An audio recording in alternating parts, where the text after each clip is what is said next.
Bismillahirrahmanirrahim.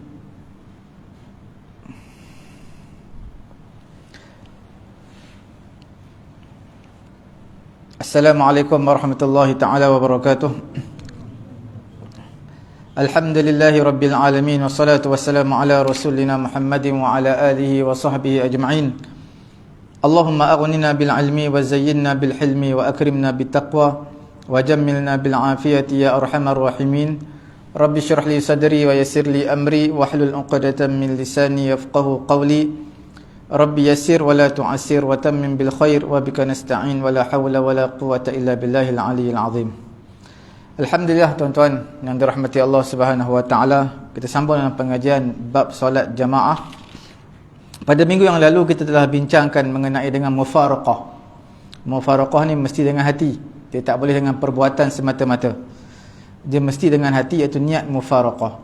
Kemudian mufaraqah kita bincangkan minggu yang lalu ada dua pecahan, iaitu sama ada mufaraqah dengan sebab uzur ataupun bukan dengan sebab keuzuran. Dengan sebab keuzuran ada tiga bab yang penting, dan di bawah itu ada bab-bab, ada pecahan-pecahan lagi, iaitu sekiranya imam meninggalkan sunat maqsudah, dan juga sekiranya imam meninggalkan perkara yang diberi kelonggaran, meninggalkan sembahyang berjemaah. Dan perkara yang ketiga iaitu imam memanjangkan sembahyang. Dan di bawah ni ada bab-bab lagi sebenarnya antara tiga ni kita dah bincangkan pada minggu yang lalu. Dan inilah mufaraqah yang dibenarkan dan dipanggil mufaraqah dengan sebab keuzuran, dan diberi pahala sembahyang berjemaah walaupun dia tak ikut imam. Satu lagi, tanpa keuzuran. Bila tanpa keuzuran maka tak mendapat pahala jemaah. Dan ada ketikanya mufaraqah yang wajib, yang kita bincangkan pada minggu yang lalu. Hukumnya wajib makmum niat mufaraqah. Kalau tak niat mufaraqah maka batallah sembahyang makmum. Okey, pada malam ni insya-Allah kita akan lihat beberapa perkara. Perkara yang pertama iaitu antara syarat sembahyang berjemaah ini adalah imam dan juga makmum, dan makmum dengan makmum yang lain, saf mereka tidak lebih daripada 3 hasta. 3 hasta. Hasta ni daripada hujung mana? Hujung jari ni sampai ke siku lah. Itu dipanggil hasta. Bila mana lebih daripada 3 hasta, ukuran 3 hasta, maka hukumnya makruh dan juga tidak mendapat pahala berjemaah. Apa dalil dia? Dalil menyatakan hukum ni makruh, iaitu salat Nabi sallallahu alaihi wasallam fil Ka'bah. Nabi sallallahu alaihi wasallam sembahyang di Ka'bah. Ja'ala bainahu wa baina ha'itiha qariban min 3 azru'in. Nabi jadikan antara dinding Ka'bah depan Nabi dengan tempat berdiri Nabi adalah hampir 3 hasta, tak lebih 3 hasta. Li'annahu qadra imkanis sujud, kerana itulah tempat yang memungkinkan Nabi untuk sujud. Jadi bila 3 hasta itu adalah ruangan, tidak kira orang tu panjang ke pendek ke sederhana, dia mesti boleh sujud kalau dalam ruangan 3 hasta dan ke bawah. Sebab itu disunatkan antara saf yang pertama nak saf yang kedua tak lebih 3 hasta. Saf yang kedua nak pergi ke saf yang ketiga tak lebih 3 hasta. Dan semua telah diseragamkan lah. Kita tengok di Masjid Surau semua sama. Tak ada saf dia panjang, saf pertama kedua panjang, tak ada. Semua kapet tu decentralizekan. Bahkan bukan sekadar itu, imam dan juga makmum sama. Sebahagian masjid imam ni ada kapet lain depan.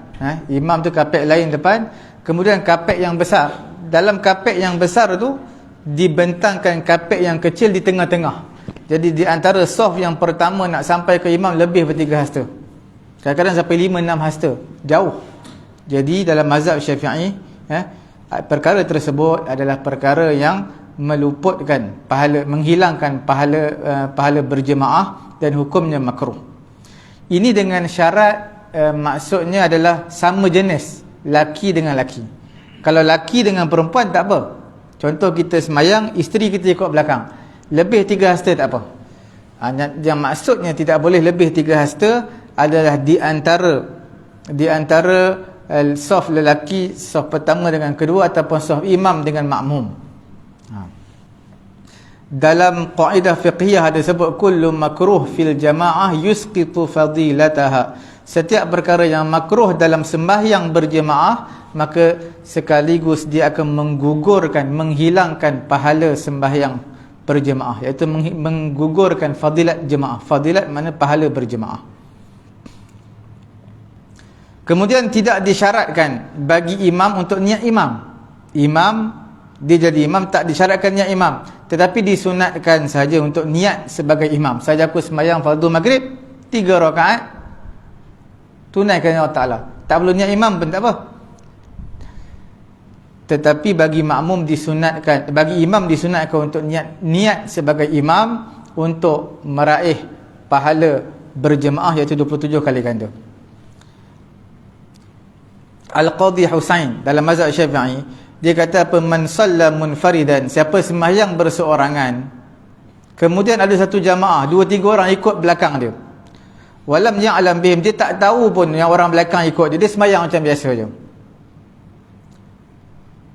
yanalu fadilatal jamaah, yang imam tadi dia tak niat tapi tetap mendapat pahala jemaah walaupun dia tak niat, sebab dia tak tahu. Sebab apa dia dapat pahala jemaah? Sebab jemaah yang dekat belakang 2-3 orang ikut dia mendapat pahala jemaah. Jadi dengan sebab dia menjadi imam, makmum belakang dapat pahala jemaah, dia juga dapat sebab dia tak tahu. Tapi dalam masalah ini, sekiranya dia tahu tapi dia tak niat sebagai imam, maka tak dapat pahala jemaah. Kita dah bincangkan sebelum ini, dalam masalah makmum wajiblah, wajib niat sebagai makmum. Bahkan seseorang makmum yang sembahyang berjemaah tak niat pun makmum, tapi ikut imam. Imam rukuk, dia rukuk, imam sujud, dia sujud, tapi dia tidak niat sebagai seorang makmum, sebagai makmum, maka sembahyang dia batal. Imam hukumnya sunat. Berbeza dengan sembahyang Jumaat. Sembahyang Jumaat hukumnya adalah wajib niat. Imam itu wajib niat sebagai imam. Makmum memang wajib lah. Dan juga tidaklah menjadi mudarat atau tidak merosakkan sembahyang sekiranya mutaba'atul imam fil qunut, iaitu mengikut imam pada kunut, dan juga duduk pada tahiyat akhir. Bila ni? Sekiranya sembahyang makmum dan juga imam berlainan. Kita dah bincang sebelum ni masalah ini, iaitu sekiranya imam sembahyang maghrib, makmum sembahyang subuh. Imam sembahyang tunai lah maghrib, waktu maghrib, tetapi makmum sembahyang subuh. Ataupun sebaliknya, imam sembahyang subuh, makmum sembahyang maghrib, qada. Jadi bila imam baca doa kunut, adakah makmum juga baca doa kunut? Makmum boleh ikut imam baca doa kunut, tak ada masalah. Tidak memberi sebarang kemudaratan, tidak merosakkan sembahyang. Sekiranya makmum mengikut imam, walaupun sembahyang maghrib tak ada doa kunut, tapi imam baca, dia angkat sekali boleh. Kemudian dalam masalah yang lain, dalam masalah mendahului dan juga tidak mendahului imam ataupun seiring dengan imam. Dalam hadis Nabi kata la tubadirul imam, la tubadiru al-imama, jangan kamu mendahului imam.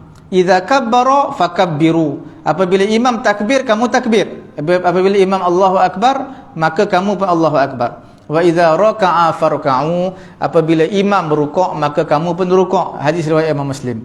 Dalam hadis muttafaqun alaihi riwayat Imam Muslim juga Imam Bukhari, innama ju'ilal imam liyutamma bih, hanya saja dijadikan imam untuk diikuti. Bila untuk diikuti, imam kena buat dulu. Kita tak boleh buat sekali dengan imam.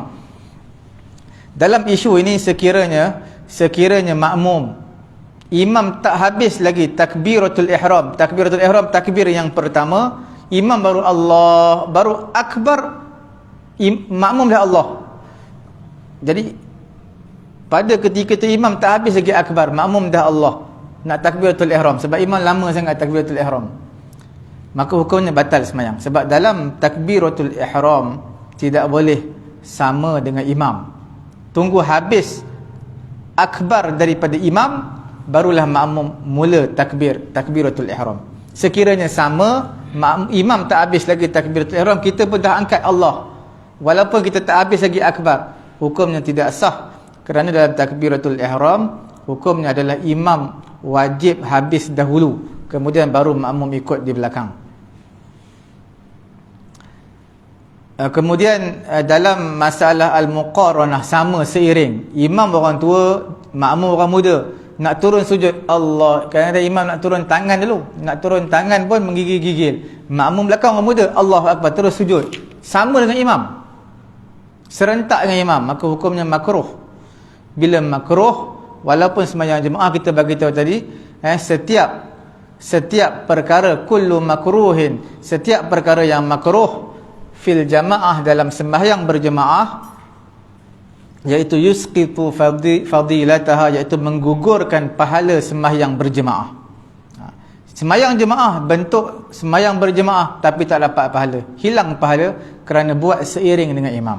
Sebab tu memerlukan kesabaran, bukan naik kenderaan je perlu sabar, dalam sembahyang pun perlu sabar. Kadang-kadang imam lambat, kadang-kadang takbir imam tu panjang, Allahu akbar, dia punya takbir nak sujud tu panjang dan lambat.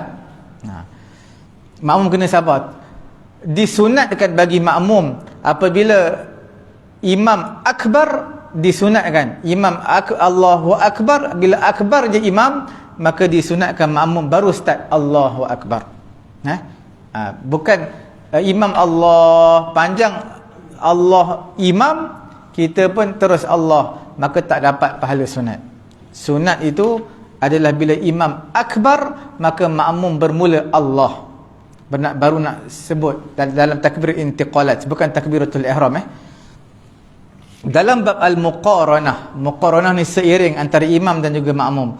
Untuk pengetahuan tuan-tuan, dalam masalah seiring imam dan makmum, ada ketikanya haram, ada ketikanya sunat, ada ketikanya makruh, ada ketikanya wajib, dan ada ketikanya harus. Ada ketikanya haram, iaitu seiring dengan imam, ketika imam takbiratul ihram, tak habis lagi makmum dah Allah, maka hukumnya haram dan tak sah dalam mazhab Syafi'i kita. Dan ada situasi imam makmum disunatkan seiring bersama dengan imam, bila ketika menyebut amin, kerana amin, kerana malaikat akan amin bersama dengan imam. Bila malaikat amin bersama imam, maka kita pun disunatkan juga amin sekali. Jadi disunatkan kita amin sekali. Dalam masalah amin ni, kita perlu tahu, jangan terlampau laju daripada imam. Contohnya imam baca ghairil maghdubi alaihim waladdallin,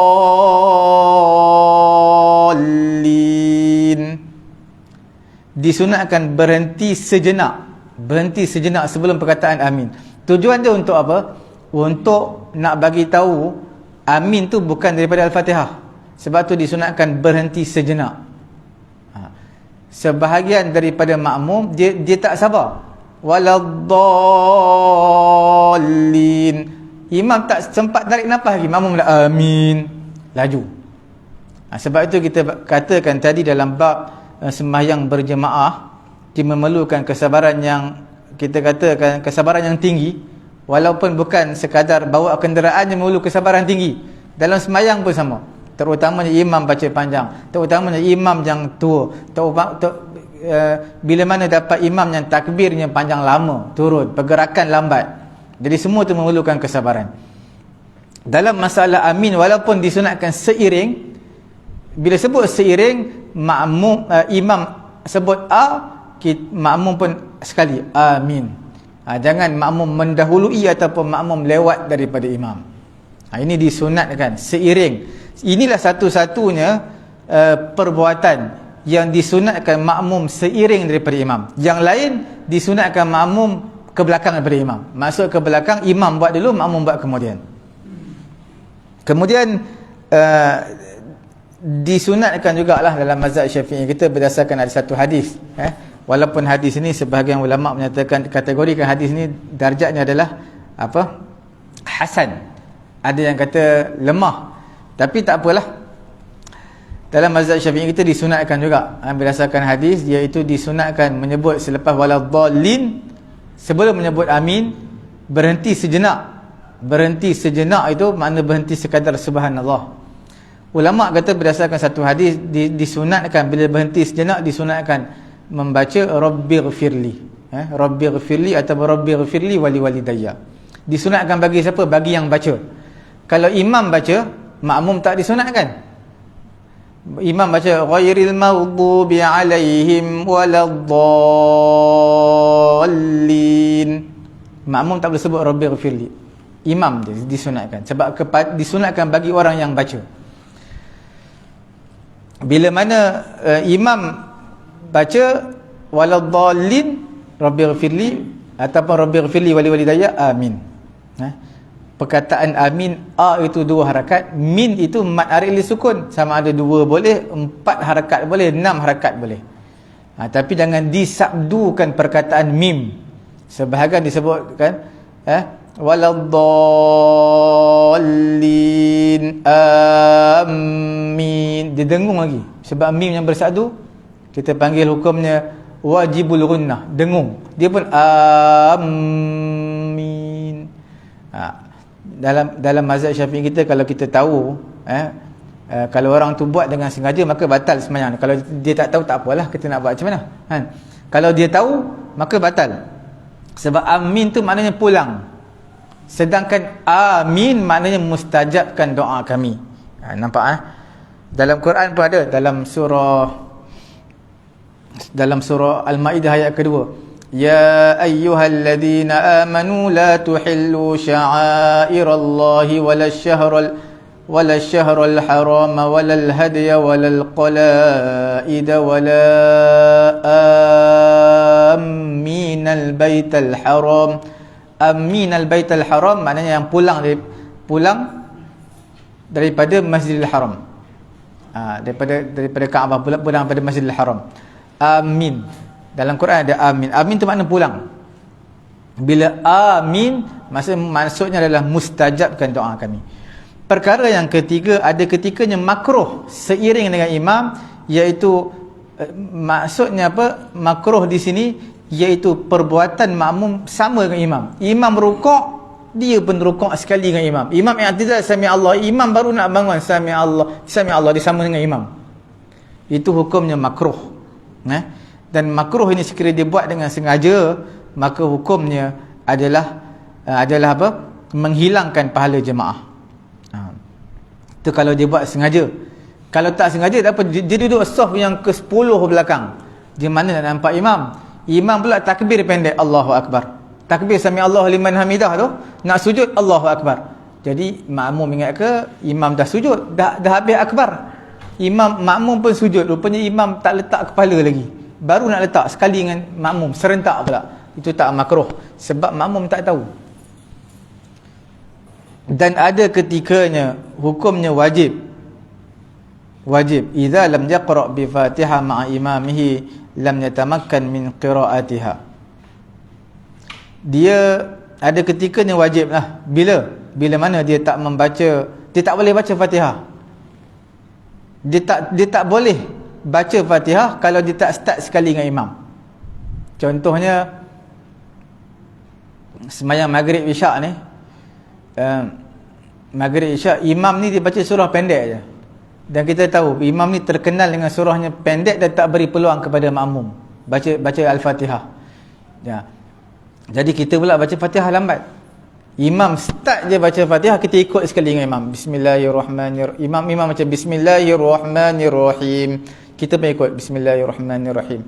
Imam baca Alhamdulillah, kita pun ikut bacaan imam. Maknanya baca Fatihah sekali dengan imam. Itu ada ketikanya wajib bila mana dia tahu tak sempat. Sebab imam ni memang bacaan dia laju dan pendek. Dia baca surah pun surah yang pendek, dan tak bagi peluang kepada makmum untuk membaca surah Al-Fatihah selepas daripada imam baca Al-Fatihah. Okey. Dan ada ketikanya harusnya selain apa yang kita sebutkan tadi lah. Selain apa yang kita sebutkan tadi, maka hukumnya harus.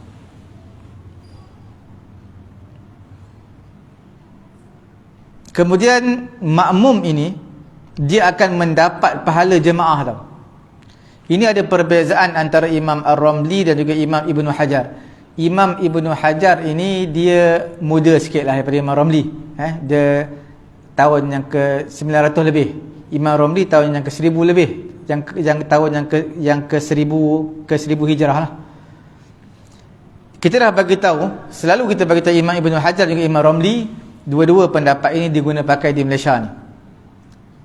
Cuma walaupun mereka berbeza pendapat sedikit, tapi dua-dua pendapat ini kalau sebut Ibnu Hajar Al-Haytami, maka itu adalah pendapat yang diguna pakai dalam mazhab Syafi'i. Sebab Imam Ar-Ramli itu diguna pakai dalam mazhab Syafi'i. Cuma Ibnu Hajar ini kita bagi tahu dia lebih ke cenderung ulama-ulama Yaman, lebih cenderung, ataupun ulama-ulama Mekah dulunya yang berpegang dengan mazhab Syafi'i. Kemudian Imam Ar-Ramli ni masyhur di Mesir. Bila penduduk mazhab Syafi'i di Mesir, mereka cenderung kepada pendapat Imam Ar-Ramli. Di Malaysia kita ataupun di Nusantara kita, dia campur. Dia tak ada cenderung mana-mana, dia dua-dua pakai. Sebab tu sebahagian ustaz kadang-kadang dia mengajar, Ustaz A kata lain, Ustaz B kata lain. Sebab Ustaz A mengikut pendapat Ibnu Hajar, yang Ustaz B pula pendapat Imam Ramli. Jadi makmum yang depan ni pening kepala. Satu ustaz kata lain, satu ustaz kata lain. Sebenarnya dua-dua betul. Sebab apa? Berperbezaan pada Imam Ibnu Hajar dan Imam Ramli, dua-dua pendapat ni kuat diguna pakai. Pendapat Ibnu Hajar, dia kata mendapat pahala jemaah selagi mana imam tidak menyebut alaikum. Mana ketika mana imam duduk tahiyat akhir, imam assalam, baru assalam, makmum Allahu Akbar. Makmum yang lambat lah, yang masbuk. Dia buka pintu cepat, masuk, Allahu Akbar, baru imam baru assalam, dia Allahu Akbar. Akbarnya makmum, dah habis akbar, imam baru alaikum, assalamualaikum. Maka dia dikira mendapat pahala berjemaah. Semayang jemaah tu dapat lah, tapi tak sempurna lah, sebab dia datang lambat. Tak dari segi pahala jemaah dapat, cuma dari nak dapat full tu tidaklah, sebab sesuai dengan dia datang lambat. Pendapat Imam Ramli, dia kata makmum ni akan mendapat pahala jemaah selagi mana imam tak memulakan salam dia, salam tahallul, beri salam. Imam dah assalam, baru sebut itu kira sudah mula, maka makmum baru sebut Allahu Akbar, maka tak dapat pahala jemaah. Sebab saya bagi tahu tadi, dua-dua ni pendapat kuat. Kalau sebahagian ustaz mengajar dengar kata sebelum kum, assalamualaikum, sebelum sebut kum dapat pahala jemaah. Satu lagi kata sebelum memulakan salam, assalam, sebelum start nak beri salam. Dua-dua semua pendapat kuat. Dua-dua ni pendapat diguna pakailah di Malaysia kita. Okey. Okey. Tentang yang kita imam baca cepat ataupun lambat. Macam mana? Maksudnya kita mungkin sebab imam baca Fatihah cepat ataupun kelalaian kita sendiri. Jadi bila imam dah nak rukuk baru nak teringat yang sebelum Fatihah. Jangan kita muafiq sama dengan imam tadi. Jadi adakah wajib kita membaca Fatihah sebab kita muafiq? Kalau kita masuk, kita beri terus berapa rakaat tu, tapi sebab kita muafiq, kita lalai ke ataupun kita nak kata ayat ni alamak tu lupa nak Fatihah, sedangkan imam dah nak rukuk. Jadi kita kena terus rukuk ataupun baca Fatihah. Kita yang dari Fatihah. Dia dalam masalah masbuk dan juga muwafiq ni, kita perlu tahu, iaitu muwafiq ni dalam apa juga situasi, tak kira dia baca lambat ataupun dia tidur ke, dia tertidur ke, khayal ke apa ke, bila mana dia nama dia muwafiq. Muwafiq ni apa dia, yang ada ruang untuk baca Fatihah bersama dengan imam. Dia masa dia cukup, cuma dia tak manfaatkan masa tadi. Sama ada tak manfaat tu sebab dia tertidur ataupun dia lalai, khayal ataupun apa-apalah, maka bila sebut muwafiq, wajib dia habiskan Fatihah. Mana kalau imam dah start rukuk, Allahu Akbar, dia tak baca lagi Fatihah tadi, lupa. lupa nak baca Fatihah. Mungkin sebab imam baca sedap sangat, dia sedap imam baca. Imam Allahu Akbar, dia terlupa. Imam Allahu Akbar rukuk, dia terlupa nak baca Fatihah. Jadi dia kena start baca Fatihah. Diberi kelonggaran 3 rukun yang panjang lah. 3 rukun yang panjang tu, rukuk, sujud pertama, sujud kedua. Jadi dia kena habiskan bacaan Fatihah sebelum imam bangun daripada sujud kedua. Mana sebelum imam bangun sujud kedua tu, dia dah habiskan Fatihah, maknanya dia dah rukuk. Kalau tak, maka dia tambah 1 rakaat selepas daripada imam beri salam, ataupun dia niat mufaraqah bersama dengan imam. Diberi pilihan dua. Itu bagi orang muwafiq lah. Bila sebut muwafiq, tak kira dia sengaja ataupun dia tak sengaja, maka wajib dihabiskan Fatihah.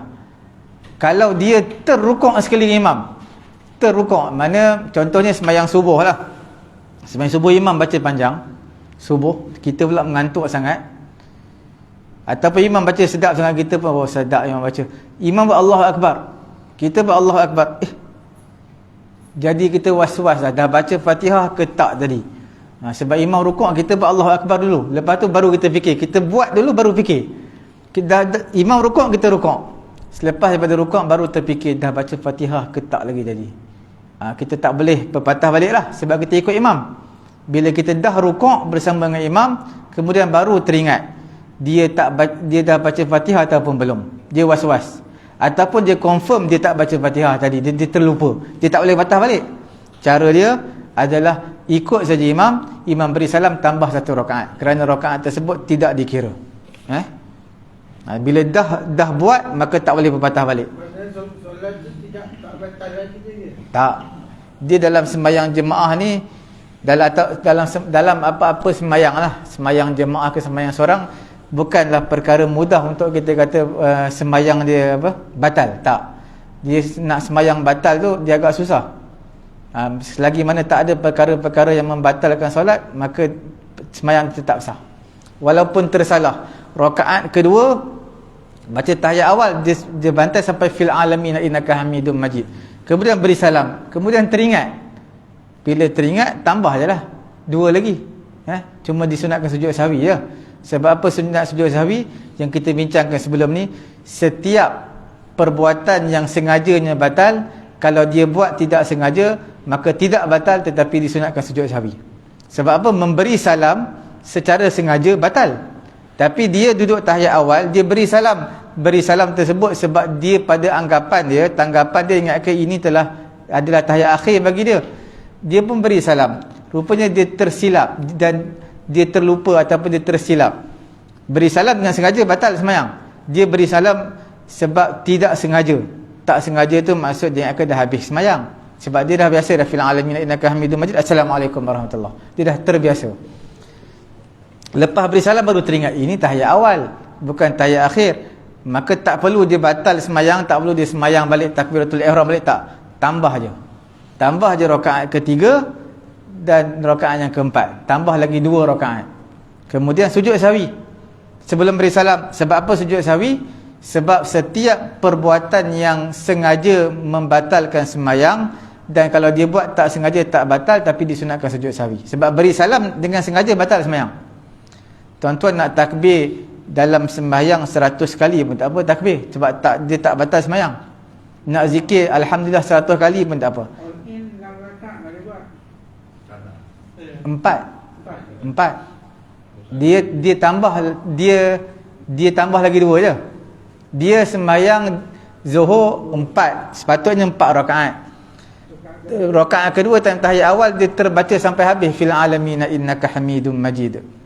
Kemudian dah biasalah, selepas dengar kata fil alamin innaka hamidum majid, mulut ni terus assalamualaikum warahmatullahi. Bila beri salam assalamualaikum warahmatullahi baru teringat, kata ni tahiyat awal ni, jadi tak perlu sembahyang sekali lagi, tambah je. Rakaat ketiga, rakaat keempat, dia bangun Allahu Akbar, bukan Allahu Akbar takbiratul ihram, Allahu Akbar tambah rakaat ketiga. Kemudian tambah 1 rakaat lagi, rakaat keempat. Sebelum beri salam sujud sahwi dulu, kemudian beri salam. Okey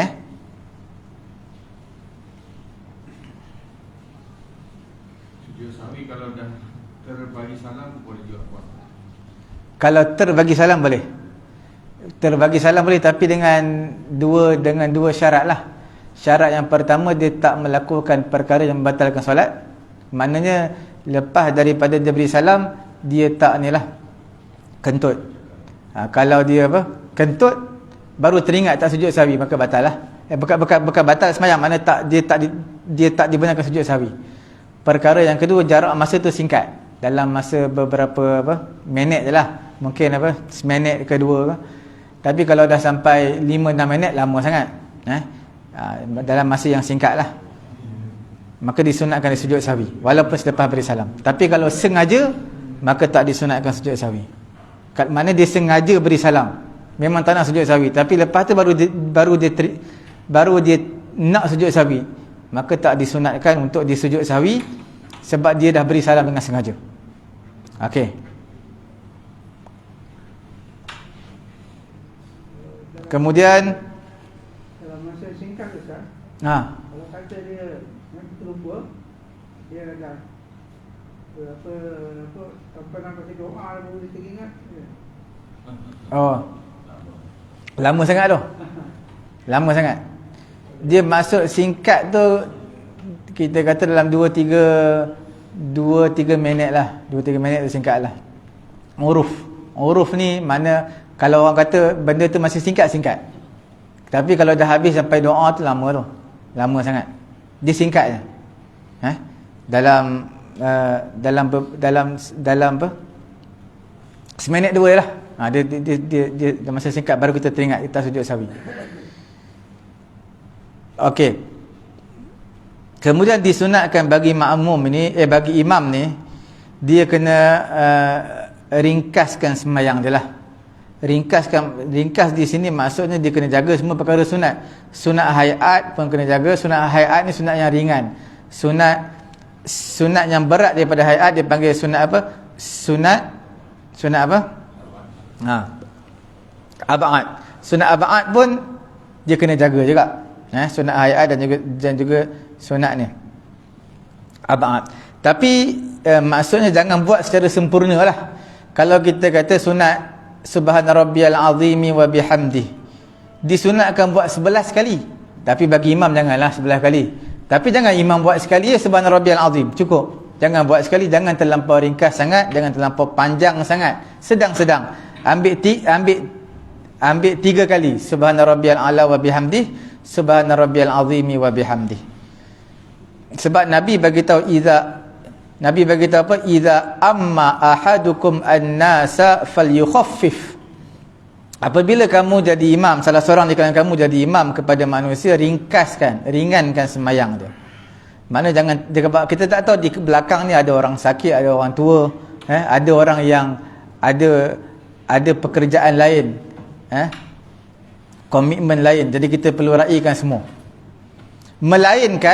Melainkan imam boleh baca panjang-panjang, boleh baca Subhana rabbiyal azimi wa bihamdih 11 kali, boleh baca surah 2-3 muka surat, tidak jadi masalah, dengan syarat makmum semua setuju. Dan makmum setuju tu makna tidak ada penambahan makmum yang lain. Kalau makmum sini semua setuju, tiba-tiba ada orang singgah semayang, maka dia kena pendekkan. Sebab orang yang singgah semayang tu kita tak tahu dia setuju ke tak. Mana makmum di sini makmum yang mahsur, makmum yang tak ada penambahan makmum yang lain, makmum yang setia di tempat semayang tu je. Makna tidak ada penambahan makmum yang lain. Kemudian disunatkan bagi imam ni tidak memanjangkan. Hukumnya makruh atau imam baca panjang-panjang, lama-lama semayang makruh. Sebab imam dia suka di semayang panjang, tapi makmum dia tak suka. Jadi hukumnya, ulama menyatakan hukumnya adalah makruh. Tak kira lah sama ada imam tadi baca panjang di masjid ke, di surau ke, di tempat di mana, office ke, musalla ke, mana-mana tempat, baca panjang-panjang, hukumnya makruh, melainkan makmum setuju. Kemudian disunatkan bagi imam ini dia panjang. Kita kata makruh tadi panjang-panjang, tapi ada ketika disunatkan bagi imam untuk dia panjangkan sedikit.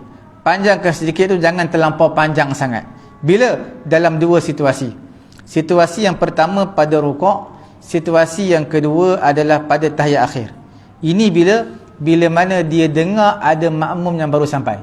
Contoh di sini kita nak masuk sini, dekat sini kita semayang, imam, dia akan dengar makmum nak masuk, mesti akan dengar apa? Bunyi pintu ataupun bunyi kunci ke.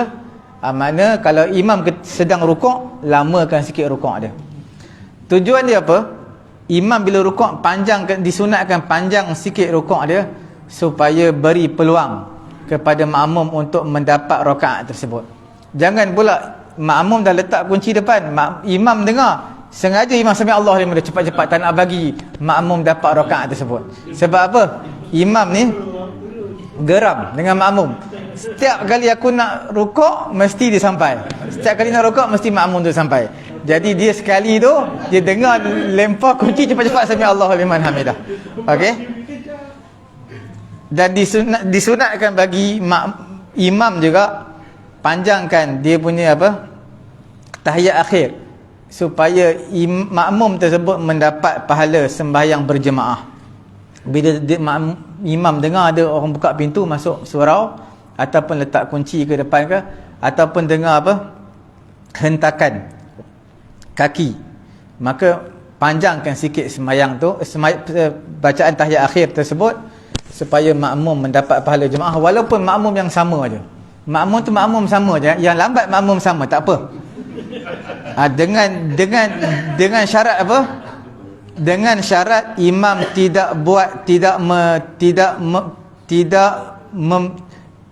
imam tidak membeza-bezakan makmum. Jangan kalau makmum ni dia lambat, kalau makmum lain dia cepat.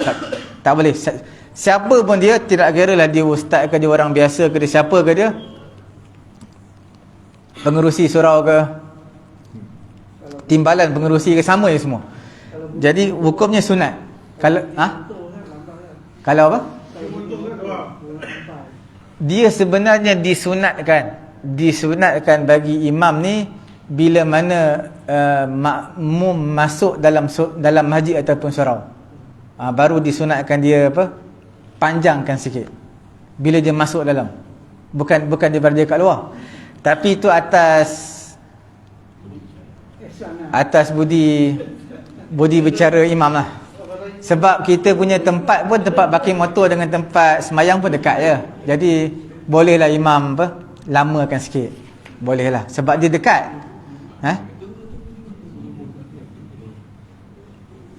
Kalau nak mula tu Ustaz, kita tunggu makmum yang masuk buka pintu. Apa dia? Nak mula jadi imam. Makmum ada baru buka pintu atau ada kat luar, perlu bagi tunggu. Ini untuk yang baru nak start semayang ke apa? Nak start semayang kita kena suruh luruskan saf lah. Luruskan saf. Yang mana makmum baru sampai, kita suruh masuk dalam saf semua, baru kita start semayang.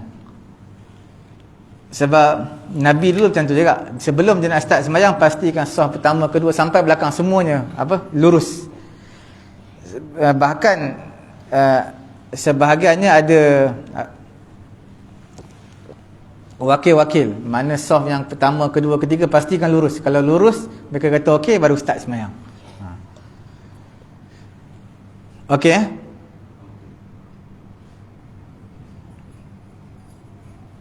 Kemudian masalah dalam budak-budak, kanak-kanak menjadi imam. Dalam riwayat Imam Bukhari, dalam hadis riwayat Imam Bukhari menyatakan Amru bin Salamah, dia menjadi imam kepada kaum dia pada zaman Nabi SAW, wa huwa ibnu sittin aw sab'u sinin. Sama ada dia pada ketika tu umur 6 tahun ataupun 7 tahun. Amru bin Salamah, dia jadi imam masih budak-budak, maka hukumnya sah. Ulama menyatakan boleh sah budak-budak menjadi imam, dengan syarat dia tu mumayyiz lah. Tak kira 7 tahun ke 8 tahun ke 10 tahun ke, dia belum balik tetapi dia mumayyiz, maka hukumnya sah. Kerana mungkin dia ada kelebihan lah, suaranya sedap atau bacaan dia baik, bagus, maka hukumnya adalah sah berimamkan kepada imam yang masih budak-budak belum balik. Tetapi dari segi aula, orang yang baligh itu lebih aula untuk menjadi imam berbanding kanak-kanak menjadi imam. Orang buta dengan orang yang celek, orang buta ni dia hafal Quran, baca bagus, sedap.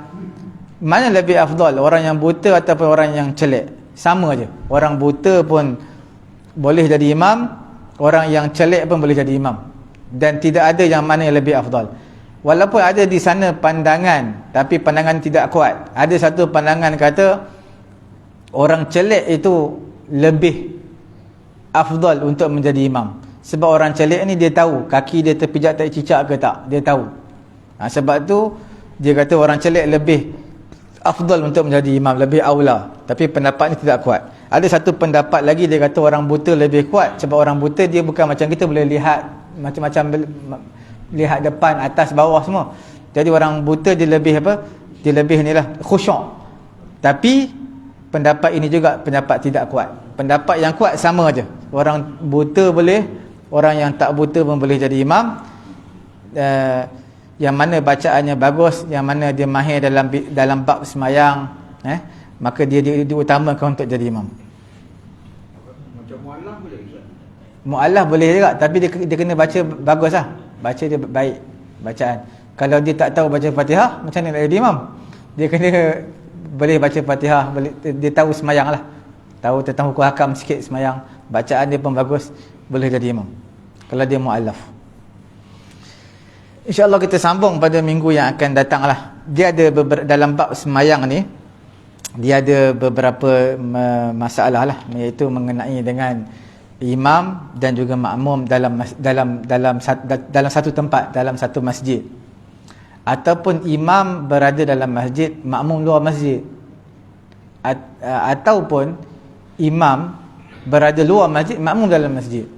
Situasi yang ketiganya adalah kita katakan makmum dan juga imam bukan berada dalam masjid, berada dekat luar, dekat dalam satu bangunan ke.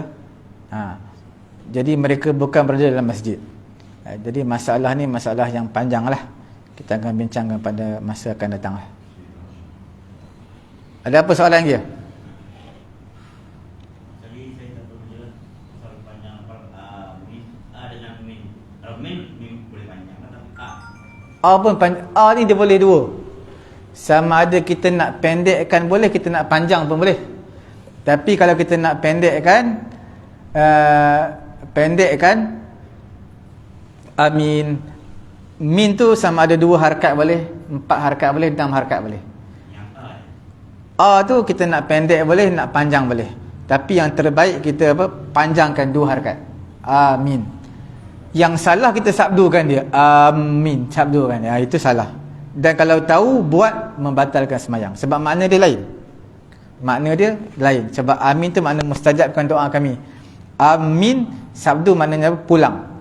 Jadi makna dia lain dan perkara tersebut membatalkan solat. Sebab kita bawa datang satu kalimah dekat dalam semayang kita, yang perkataan tersebut bukan daripada walaupun kita kata tadi amin tu adalah satu kalimah daripada ayat Quran, tapi kita petik satu kalimah je letak situ.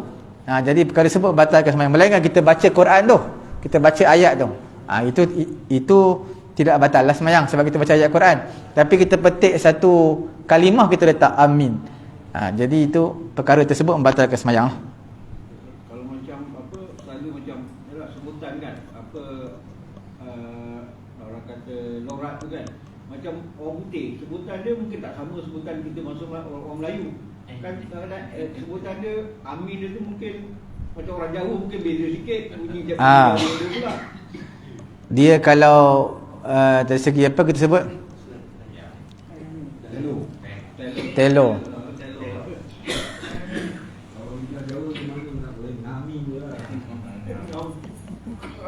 Lahjah kita panggil lahjah. Dia apa dia? Macam kita main ke pagi India, ke pagi Pakistan lagi kan dia kata macam boleh apa semua. Dia kalau sekiranya tidak mengubah makna semayang sah. Kalau Al-Fatihah tu tidak mengubah makna yang lain, sah. Contoh kita baca iyyaka na'budu wa iyyaka nasta'in. Dia baca iyyaka na'budu wa iyyaka nasta'in. Ain. Bila lepas tu, dia selagi tidak mengubah makna, sembahyang dia sah. Kalau ubah makna yang lain, maka sembahyang tak sah. Kalau baca iyyaka na'budu wa, kalau kita baca iyyaka na'budu wa iyyaka nasta'in, tapi kita buang sabdu, kita baca iyyaka kalau ada makna dalam bahasa Arab, makna lain, maka batal sembahyang. Batal. Dengar-dengar kata dia ada makna lain. Kalau kita buang sabdu. Tapi memang batal sembahyang sebab kita buang satu huruf sebenarnya. Satu huruf kita buang. Kalau tidak mengubah makna, tidak batal sembahyang lah. Dari segi sebutan dia, lahjah dia. Kalau kita sembahyang dekat mana, Jawa ke mana, lagi susah. Macam-macam sebutan dia ada. Macam-macam bunyi ada. Kalau niat nak apa, mufaraqah, jenuh juga. 5 waktu tu. Jadi kita bersangka baik lah. Sangka baik. Sebab bacaan dia kadang lain bunyi tu. Jadi kita bersangka baik lah. Mungkin bacaan dia tu betul lah tu. Lidah dia lah. Okay, cukup sekadar ni lah. Mudah-mudahan Allah Ta'ala beri kefahaman kepada kita. Kita tutup majlis dengan tasbih kafarah dan juga suratul Asr. Subhanallahumma wa bihamdi, subhanakallahumma wa bihamdika, asyhadu an la ilaha illa anta, astaghfiruka wa atubu ilaik. Bismillahirrahmanirrahim. Alhamdulillahi rabbil alamin, wassalatu wassalamu ala rasulina Muhammadin wa ala alihi wa sahbihi ajma'in. Allahumma anfa'na bima 'allamtana wa 'allimna ma yanfa'una wa zidna ilma. Alhamdulillahi ala kulli hal wa na'udzu billahi min hali ahli nar. Wa sallallahu ala sayyidina Muhammadin wa ala alihi wa sahbihi ajma'in. Alhamdulillahi rabbil alamin. Taqabbalallahu minna.